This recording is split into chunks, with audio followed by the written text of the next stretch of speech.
So I have changed my mind, with my kids. So I would encourage them to go into medicine. Now surgery, probably not. Welcome back to another episode of the podcast for Doctors by Doctors. I'm Dr. Michael Jerkins here with an amazing guest today. Unfortunately, Dr. Ned Palmer is not with me today.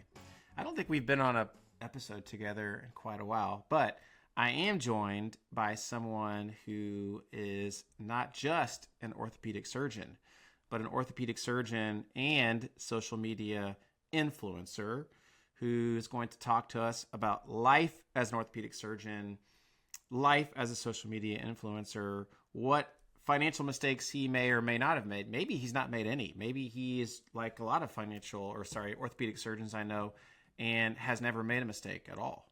Who knows? We'll have to find out. But super excited about our guest today, and I think we're going to have a pretty fun conversation. And let's get right to it. We are super excited today to welcome our esteemed guest, Dr. Will Kang, who is a board-certified orthopedic surgeon, practices in the lovely Baltimore, Maryland. As he describes it, his words, in order to fulfill all racial stereotypes, he worked as a full-time professional violinist before quitting to become a physician, which I have lots of questions about. Super excited. He also has a lovely wife and 2 rascals for daughters. Welcome to the podcast, Dr. Kang.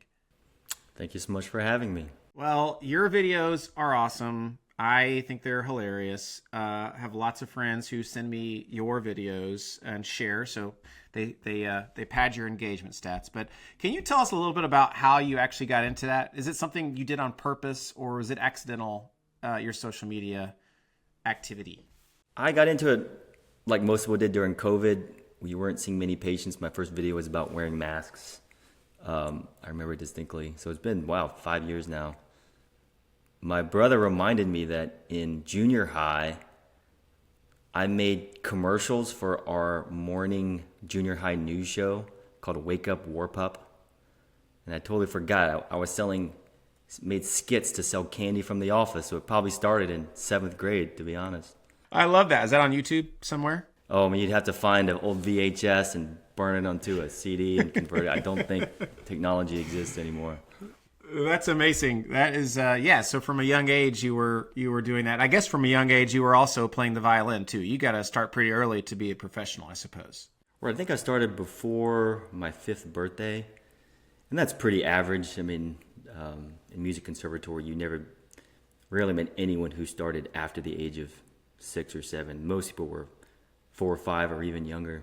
They started early because they were that good, or they just had family that said, hey, we want this to be a priority in your life and we're going to make you do this from the age of 5? I don't know in the history of the violin if there's ever been a child who wanted to do it and liked doing it.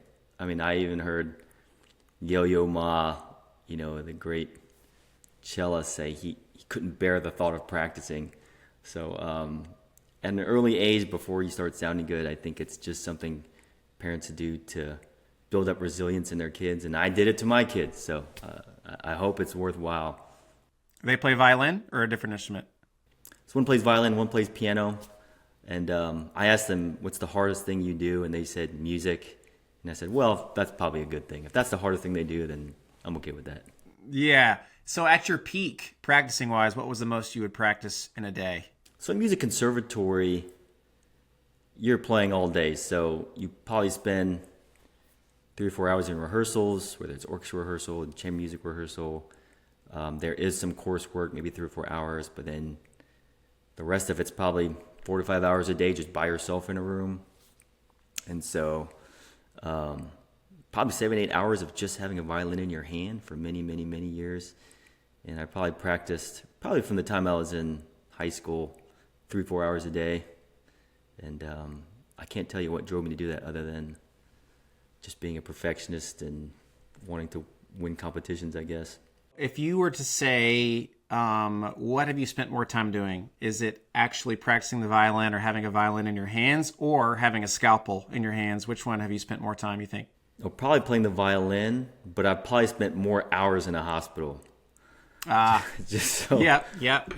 Not necessarily with a scalpel in my hand, but with a pager in my hand. I'd probably spent more hours with a pager than with a violin at this point.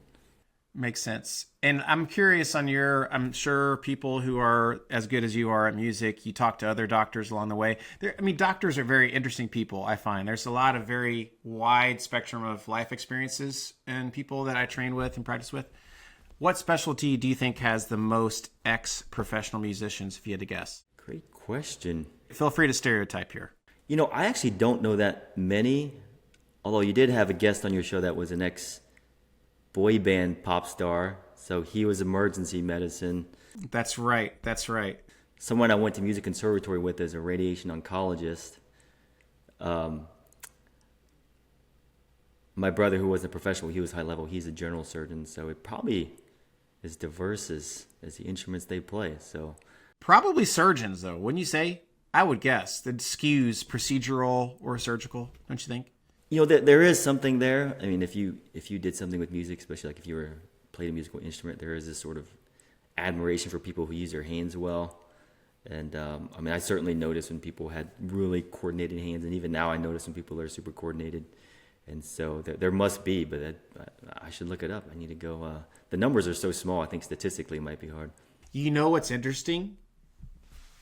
I wonder about the professional gamers, though, these days. Like if there'll be a crop of professional gamers, or maybe they make so much money that they're like, I don't really want to be a doctor because I make more money playing video games for a living. Some of the numbers I've seen are pretty insane. If a kid shows their parents this paycheck, it's hard to convince them to take out a $500,000 loan to go to med school if they're making that much as a teenager. So I think you're right. There's a lot of money in that. They already did the study about gamers and surgical skills, and gamers made fewer mistakes in the I think it was a robotics simulator. So there's something there too. I think there's probably a higher correlation between video gamers and surgeons than musicians and surgeons, probably. That would make a lot of sense. And maybe someone in the comments leaves us a study about professional musicians. But I know I did. I practiced with a ENT that was a former professional pianist. And that was the thing you talked about of just the dexterity and that skill. But I'm curious on your journey. So you walk me through this. Like you obviously kind of reached the pinnacle. You're professional. You get paid to play the violin. When did you start your journey to become an orthopedic surgeon? At that same time, did you have to take time off to do pre-med? Like, walk us through that. I had no desire to be a doctor. I come from a family of doctors, so it was a little bit predictable to me. And so I picked something that I thought was really fun and was also a big challenge, versus violin. And it actually started when I hurt my shoulder. And so at one point, when you get a job as an orchestral musician, you sort of climb the ladder usually. Some people get a big job right away, but for the most part, it's kind of like being a professional athlete. You kind of start in the lower leagues, and then you kind of work your way up. What most people do. So you start by playing sort of part-time orchestras and full-time orchestras. So a lot of people I know get a job, and then you're still taking auditions. So you're doing 5 hours of rehearsal a day, and then going home and practicing another 4 or 5 hours on your own. So then I had this repetitive stress injury to my shoulder. And at one point I couldn't play, I had to take a few months off. So I had to think, okay, well, if I can't do this violin, what am I going to do with my life? And then it wasn't a really long thought out process. It was just, well, that sounds hard and fun. Let's try that. And so I remember where I was. I was in Tampa, Florida, because I was playing the Florida Orchestra at the time. I was just sitting in my living room, sitting on the couch, and I just made a decision. I went to the Goucher post-baccalaureate pre-medical program. Goucher College is in Baltimore, actually. It's in Towson, which is just outside of Baltimore. 1 year, you start with chemistry 1. You start with the cell as a basic unit of life. And then the next year, the next June, from June to June, you're taking the MCAT. So it's kind of a crash course of chemistry, physics, biochemistry, organic chemistry, and then volunteering and labs. And you just cram it all into 1 year. But it worked out for me. I think it's actually would be a great strategy if I had to suggest someone starting college right now how they should do it. I think it's hard to stand out. So for me, it was easy to stand out because I had this weird degree, I had this weird sort of career, and then the post-bac year was a little painful, but not as painful as I thought it was going to be. So I think I hear most most students are taking a gap year anyways. So I think that's one way to do it. Maybe pick a major that's more fun than, say, just being a chemistry major, and it also helps you stand out. So I think it's one way. It's not the only way, but I think it's a good way. I had a similar, well, I wouldn't say similar. I've not really been a professional musician, obviously, but I kind of chose to study something I thought was interesting. I knew I was going to do the doctor thing and pre-med, but I did economics as my degree. I'm like, hey, this would be fun to study. I don't really know if I could use it. Luckily, later in life with, starting a fintech, it came in handy, but it was just like, hey, I've got the rest of my life to do this other thing. I'm going to try something different for now. It gives you a little bit more diverse background. To your point, it's a way. It's not the only way. It was just what worked for me. But I don't regret that, because it was something I really will never probably have the chance to do, really get that kind of training in that. Yeah, no, it's amazing. I'm curious how you guys got started, and that makes sense, your economics. And I'd say it's one thing great about medicine is that it's sort of limitless. It's sort of limited only by your creativity and how hard you want to work. And so, I think it worked out perfect for you.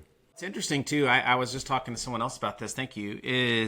We have a lot of training that can be applied all sorts of places, right? Like, of course, treating patients, but when you're very good at gathering data, assessing data, coming up with a plan, communicating the plan, seeing if it worked or not, and then talking to the human on the other side of that interaction, and teaching and coaching and building a relationship, like that's a lot of skills that can be transferred other places to help other people in other industries. And if anything, to your point, like I think doctors probably don't see how limitless our training is and where we can apply it. And it's only limited by our mentors, kind of seeing the experiences they've had and the opportunities that we could have. And I try to, it's probably a broken record by now. I talk about this almost every episode, so apologies for anyone. But I just think, to your point, like, hey, it's really limitless on what you want to do. But I'm curious. I want to go back to, if I could, with your two kids. You called them rascals, which they sound fun. Is when they talk to you about being a doctor, do you encourage them? Do you want them to pursue that? Or how do you handle those conversations? I was just thinking that I recently changed my mind about that. When I first got out of residency and was practicing, I thought, my kids definitely shouldn't do this. This is way too hard. But now that I'm 7-8 years in, I've definitely changed my mind. I would encourage them to go into medicine. And the reason is, at a certain point, to be honest, I thought about not doing this anymore. I mean, it got so stressful, it got so hard. The moral injury became so great as a surgeon that I thought, maybe I shouldn't be doing this. Maybe I can't handle this. So what else can I do? And if you think about the jobs that you actually help people, there's not that many, but jobs that you go to work every day trying to help people. So you think about, for example, a police officer, a firefighter, if you're in the armed services, if you are a social worker, a mental health provider, teacher. And forgive me, Charles Barkley, if you're watching, I totally stole this from Charles Barkley. But and then someone in the healthcare, so those people that you go to work, you're not trying to make money, you're not trying to be famous, you're not trying to become a big star, you're trying to help people. Medicine is the only one that I feel like you can actually get reasonably compensated, and you can sort of be an entrepreneur. It's a very valuable degree if you want to start your own business. So I have changed my mind, with my kids. So I would encourage them to go into medicine. Now, surgery, probably not. Why not? Tell me more about that. Surgery is a whole nother beast, especially with starting a family, which I think is the best part of life, is having a wife and kids. But everything is pushed back. If you're a guy or a girl, everything's pushed back. Everything's delayed. And so there are advantages to that, but it's much harder. You just don't have the energy that you used to when you were younger. And then you just count up the years. By the time my kids are in college, I'm going to be nearing retirement age, so we say. But and surgery is just a lot, and it's even with the duty hour restrictions, I still don't know if surgery is worth it. Maybe I'll change my mind in another 5 years. So that's interesting, and I appreciate you being so authentic and transparent about it. Do you go back or do you think about these conversations with your kids and think about what specialty you would say, hey, you should probably think about X? What is that medical specialty that you think about? One thing that I think you don't quite consider when you're picking a field is how much do you like being around other human beings all day? So I'm the introvert, extrovert spectrum. I'm way on the introvert side. So for me, someone would have maybe known me and guided me, maybe go to a field like pathology, radiology, where you don't have that constant seeing 20, 30, 40, 50 people a day. So I think that was part of it for me. That was tiring. So I think if you're way on the introvert side, you're still helping people. You're still working with other doctors, where you are working with other people, but it's not the 20, 30, 40 people a day. And so, one of my kids is more introverted, one of them is more extroverted. So I definitely, if they wanted to do that, I would sort of suggest that as something to consider. Do you think our medical schools do a good job guiding us on which specialties we should choose? I don't think so, but I don't know how you can do a better job. I think it's almost like being a parent. Like, there's no way you can know what it's like till you're in it. And I would say no, but I don't know a better way. So you've probably experienced this, that, your decisions are skewed by the type of doctor you meet. So you might meet one really nice neurosurgeon, and you think all neurosurgeons are really nice, but then you don't realize that maybe not all of them are as nice as that one neurosurgeon you met. Yeah, no, you're right. I think actually what's interesting is one of our former guests, Dr. Josh Daly, who's a pediatric cardiologist, did some work on this. I'm not sure if he's published. He did some academic work on what was more, I think, effective systems at coaching students on where they would fit best from a specialty perspective. And right, you're trying to fit all this in your first 2 years, because maybe even less than that, arguably, because then you got to get letters of recommendation. And if you want to do research, which nowadays people do crazy amounts of research compared to when at least I was going through, and it's hard to get diversity and experience. And like you said, you meet one person you really like, and you're like, oh, I think I want to do this. And you meet all the other folks your first day of residency interviews. You're like, well, maybe this isn't, for me, it's really hard. I think if you're outside of medicine, it's really hard to understand. You're kind of stuck in a way. Not totally, but you're kind of stuck with that career path to a degree. It's just hard to off ramp into some other specialty, especially when your identity is so wrapped up in it and everyone knows, oh, I matched into ortho and all I wanted to be was ortho, and all of a sudden they get a call and say, hey, I actually think I want to be a pathologist. And then everyone's like, really? Yeah, for sure. It's definitely tough. And I think the British system is a little bit different. Don't they become kind of a general doctor after medical school for a couple of years? They all do. And then they pick their specialty. It's a little bit different sort of system over there. That would make sense. Yeah, for these competitive fields, you have to commit early. It's I had a high school kid the other day ask me, how do I get into orthopedic surgery? And I said, goodness gracious, they're starting in high school, super specializing. Starting his research, now we're going to have 100 articles by the time that person applies. There's these graphs that show over time the amount of research by specialty based on the match data, and it's insane. I don't understand how people have enough time.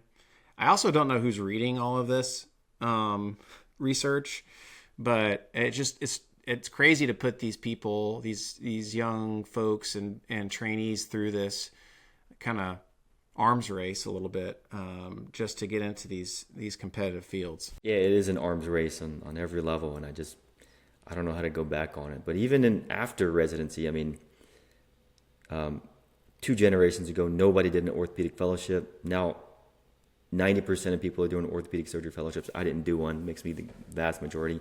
Now people are doing multiple fellowships. So I don't know how it's in other fields, but orthopedics is also becoming this arms race of super specialization. I also, this is maybe curmudgeon-y of me, but I also feel like the academic centers kind of benefit by having more low-wage fellows in their system to generate all this revenue without having to pay them what they're actually worth. And so maybe there's this weird incentive structure that hospitals have of let's make more fellowships and get more output and revenue without having to pay the full cost of these surgeons. Maybe that's a little bit tinfoil hat for me, but I do think there's a weird incentive structure that encourages academic centers to keep more trainees under their umbrella so they could generate revenue in a more economically viable way, perhaps. It doesn't take much of a stretch to think that decision is a financial decision. Like, I don't think a hospital CEO, not even a hospital CEO, because these CEOs are employed by these bigger systems, these more systems that are more based in money. And they're not a healthcare system running a hospital. It's some sort of private equity money system running the hospital. So it's not a stretch to think, well, what's the most value we can get out of a physician? And I don't think it's conspiracy theory at all. I think it's actually, if you were an AI computer trying to create the most efficient system to generate the most dollars, more residents, more fellows is probably what it'll spit out. Yeah, and my training center, they used to tell us that, or some people used to tell us that we actually lost them money. It was like convincing us that it was like charity, like we're so kind that we train residents. And I think most people listening would know that's not true. And there's lots of data out there that show that's not the case. But I'm not a surgeon, so I'm curious from a surgeon's perspective, what do you think the biggest misconception is about surgeons? It's so funny because most of my Instagram reels are based on surgeon stereotypes, how I think they're all true. So, I do think surgeons do have big egos, and you almost have to survive this field. Surgeons are incredibly hardworking. Surgeons can be short with their words, if only because there's no time to soften the blow. So if I think of all the stereotypes of a surgeon, unfortunately, I think they're mostly true. Ooh, this is fun. Can I ask you then, by surgical specialty, the stereotype? Is that fair for me to ask? Sure. Let's start with general surgery. What's the general surgery stereotype? I would say that general surgeons are the sort of, we don't care, we're going to do it. It's always our problem. It's our job, and our job is not to question whose job it is. We're going to do it. They like roll up their sleeves and just get to work. We're gonna do this. Right. Any body part, if there's poop involved, if there's bowel involved, and we're going in. We got it. Contrast that. This is slightly off, but a Mohs surgeon. A Mohs surgeon. You just already answered the question, I guess. I guess by definition they're surgeons, but in a way they're maybe the smartest surgeons that exist, because they're the surgeons that sort of risk the least of their souls. I always say I leave a little part of my soul in every patient that I operate on, and it's like they have the least moral cost with that. But maybe I'm wrong. I'm not a Mohs surgeon. I don't know. But I do like to make fun of dermatologists. But as another video I made, that one of my first popular videos, it comes from a place of jealousy. I'm jealous of Mohs surgeons. I'm jealous of dermatologists, actually. I thought you were going to say they're the smartest, like because they don't deal with surgical emergencies. I don't think. I'm not a Mohs surgeon. So their time versus revenue is probably the most favorable ratio of probably any surgical specialty. But I'm curious. Okay, we talked about general surgery, Mohs surgery. What about neurosurgery? What's the stereotype? Neurosurgeries love money. They think they're the best. There's not an accident that that superhero who's a surgeon, Doctor Strange, I believe, one of those Marvel superheroes, was a neurosurgeon. The guys with the biggest egos, the biggest cars, the most number of wives, those are neurosurgeons. Okay. All right. This is getting spicy. I like it. All right. What about cardiothoracic surgeons? What's their stereotype? The ones that maybe look down on the rest of us. Really? Because they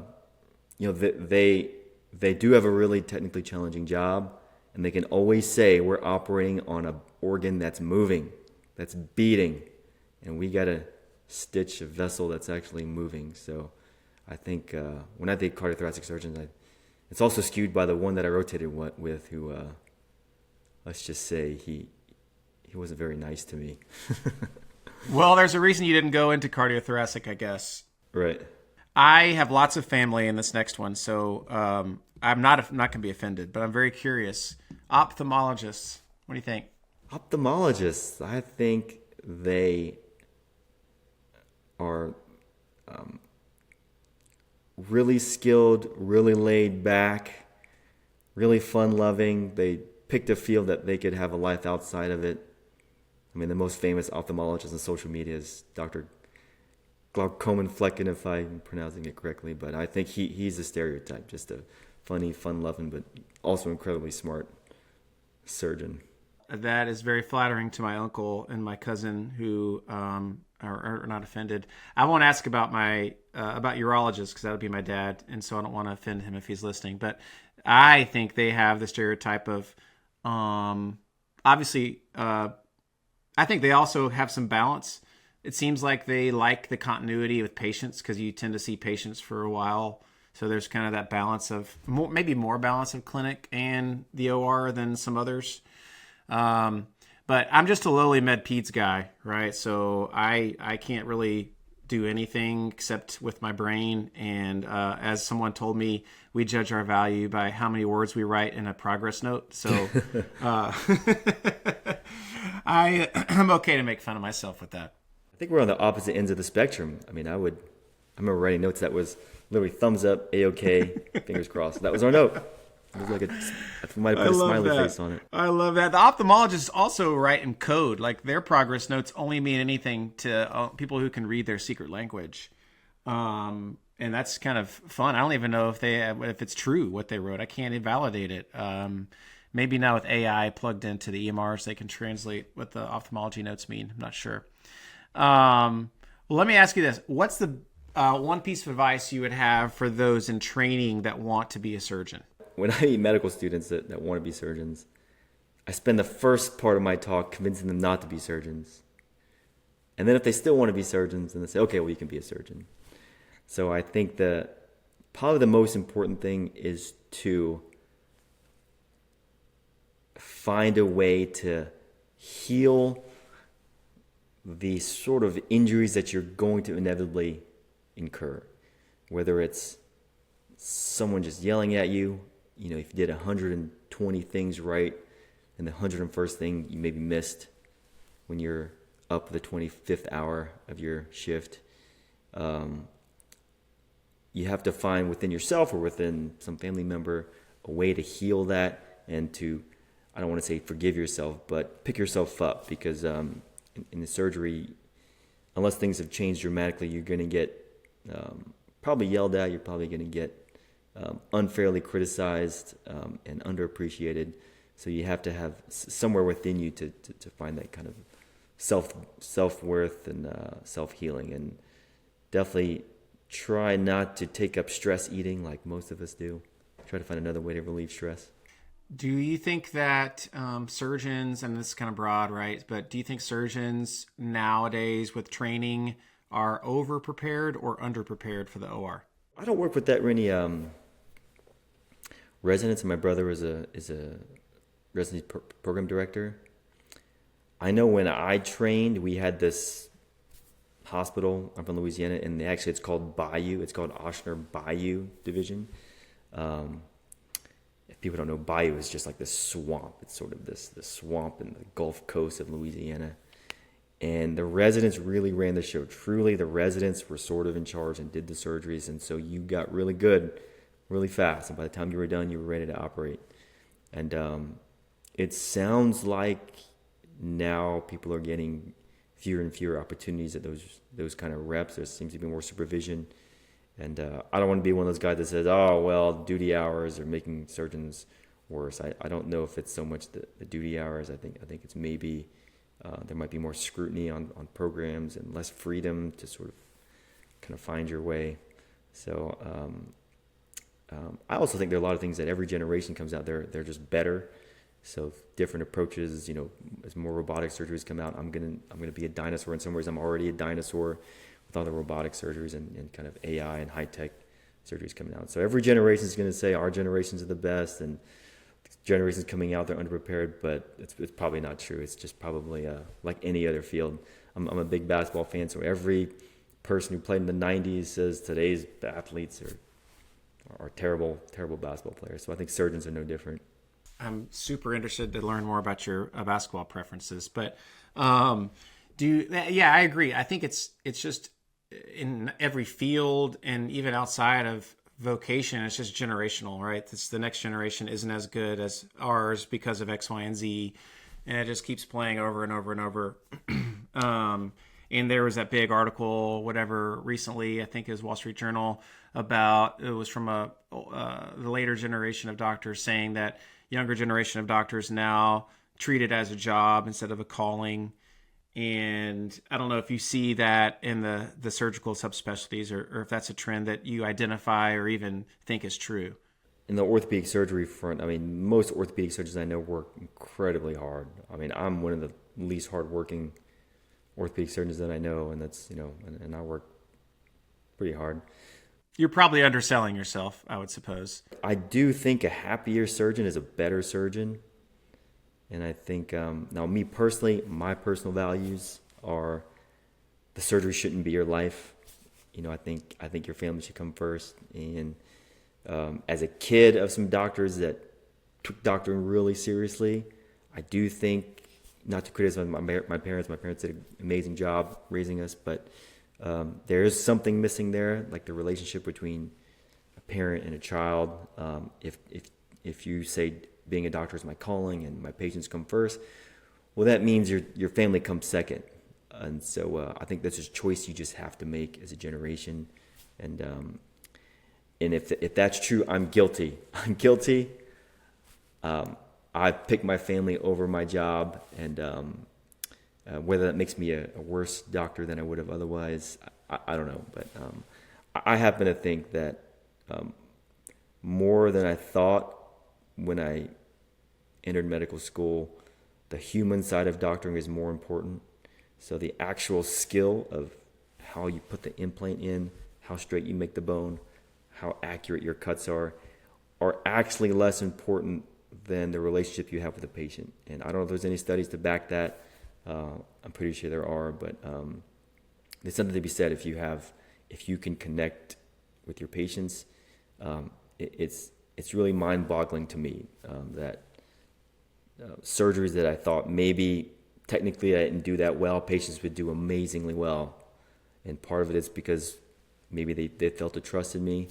And some surgeries I think I did perfectly, like the best surgery I ever did, they didn't do as well as I thought they'd do. And maybe that was because we didn't have as good a relationship.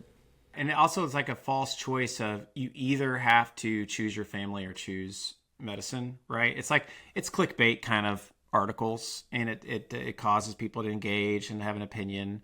But at the end of the day, like, as someone also for had a parent that was a surgeon, I don't know if they slept because they were always at work, but didn't miss a lot of our stuff, our activities. They made it, maybe some stuff, but for most part, they were always there for the major things. And so there is a way, and I'm not saying it's possible and be able to sleep, but you can do that and still be, I think, an excellent physician that people want to see, that they trust, and that comes to mind of like an excellent, I think, clinician. So anyway, it's kind of a false choice, I think, a little bit in my mind, and it's I totally agree with your take on priorities. And you want your doctor to have a life outside of medicine to a degree. You want them to be a real human being, like you said. A happy doctor is a good doctor. So I love that. I'm also very curious, as an orthopedic surgeon, if you agree with this. But I think one of the most underrated specialties out there from a clinical perspective are the PM&R physicians, our colleagues. Do you work with a lot of PM&R doctors? Not directly, but I think they are underrated, and they run a lot of the protocols, and I think they don't do this sort of sexy side of it, but they do the more important side of it. So the surgery, especially in orthopedics, is actually a very small part of it. I mean, you have to get it right. I mean, you can't do a bad job, but if you do a perfect surgery and the rehab process doesn't go well, doesn't matter how well the surgery went. On the other hand, I've seen some weird looking X-rays, but amazing physical therapy, and they do great. So in a lot of ways, what they do is more important than the surgeon. I totally hear that, because there's a lot of folks that I see in the primary care side who maybe they had an operation with an orthopedic surgeon years ago, but that person's moved on or they can't get in. But getting them into our PM&R colleagues, like, they can go a long way at having that patient feel better and not necessarily have to go back to the OR necessarily, at least immediately. So I love, that's my favorite referral, I think, as a primary care doctor, is PM&R. They're kind of like primary care for surgeons in a lot of ways. Like, they can do a lot outside of the OR, I guess. And I think that's, they take a really great approach, I think, to patients. I'm biased. Yeah, I think if you really wanted to be do what's most economical in our healthcare system, you should find a way to reward the PM&R, because it's cheaper for the system to do the rehab without the surgery and to get the same result. But the rewarding, and all my surgical colleagues are probably like saying, well, what are you doing? You're like committing financial suicide. But he's a traitor. Yeah, I'm a traitor. But we don't measure that. When you hear about quality, to me, quality is how can you spend the least amount of money and the least amount of risk to get the best result. But that's not what they measure. They're just measuring things like surgical complications. And so I think they're not measuring the right thing. And so maybe we can capture that some way, like which set of doctors are getting the same result with the fewest risk. And maybe AI, maybe that's where it is. Well, I love this. So actually, let me ask you, if you were in charge, let's just pick healthcare in general. If you're in charge, what would be the one thing you would change that you think would have the most profound effect on the most people? I think that's easy. People have to eat better food. That's 90% of what I see. And the worst food is the cheapest food and the most available food. And it's irresistible. It tastes the best. It's the cheapest. It's the most convenient. Why wouldn't you eat this prepackaged, delicious, high-calorie thing? Why wouldn't you? How can you resist it? And so if I could wave a magic wand, you make fresh fruits, vegetables, and meats like almost free. And then you make these prepackaged, healthy cereal, sugar nut bars $100. And I think if we do that, we probably don't have a job, but it's actually, we do have a job, because there are enough people with real accidents that would keep us in business. Yeah. It's almost like a sin tax, like they do for cigarettes or alcohol. Do you do something like that? And they've done that, I think, in some places with like sugary drinks. And I'm not sure the outcomes, but I know that's been tried. I love that. So let me ask you this: as in the orthopedic space, where do you see the most technological advances? So fast forward 10 years, what's going to look different in the operating rooms of hospitals? I know there's going to be a lot more robots. Now, from a clinical standpoint, I don't know if it's going to make much of a difference. The data now, you would think $1 million robot would make millions of dollars worth of clinical improvements, but it actually hasn't. But despite that, I think there's going to be a lot more robots, a lot more real-time imaging. So there's a lot of new equipment coming out with kind of virtual reality, like you're wearing goggles and you're wearing the virtual reality headsets. You can actually see anatomy in real time, where you can see where the templated cuts would be, or you'd see where the implants would lie in real time in reality. So I think that's coming. I do think AI is going to have a big part to play in sort of individualized surgery, like especially for things as repeatable as joint replacement surgery. I think it's coming. Whether or not it actually makes a clinical difference, who knows? But I think the technology is going to be there. Interesting. That actually is a good segue into one of our closing segments, which is our rapid fire True or false? So essentially, I'll say a statement. You tell me if you think it's true or if it's false. I say rapid fire, but almost always it leads to some non-rapid conversation, which is great. But so we'll start with an easy one. Michael Jordan is the greatest basketball player of all time. True or false? True. That's rapid. We didn't have to argue about that. I was kind of hoping you're maybe a LeBron fan, but you're a child of the 90s as well. So you probably have some bias.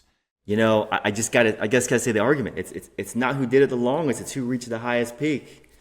Who reached the highest? Do you put Kobe above LeBron then? No, I think I gotta put LeBron second. Okay. Okay. Who's your starting five all time? This is not rapid fire. I'm going off script here. Who's your starting five all time by position?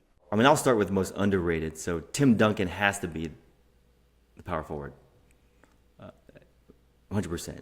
I'd go with that. I think, do you call Bill Russell a center or power forward? Is he a center? I would say center. Okay, then he's the center. Over Shaq? Yes, and the reason why, and I'm trying to win a championship here, right? Or I'm just trying to, am I winning a championship or am I just scoring a bunch of points? Let's say win a championship. That's fair. It's a good question. If I'm going to win a championship, it's got to be Bill Russell. Because he just filled in the gaps. I mean, I never saw him play, of course, but he seemed to be the guy that whatever had to fill in the gap, he could do. Defense or passing or leadership, he'd coach. Whereas Shaq, I mean, he's undeniable, but if you're going to try to score the most points possible in a game, it's going to be Shaq.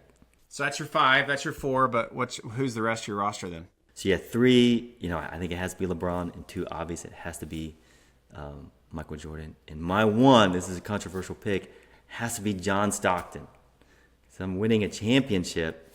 You just can't have five guys that shoot the ball, and he was my favorite basketball player growing up. I think still to this day, I love watching film of him, but talk about someone that makes other people better. If I was going to create a championship team, that's my 1 through 5. Wow, that's the hottest take of this podcast. I think even more than the stereotypes, all the emails we're going to get from the neurosurgeons.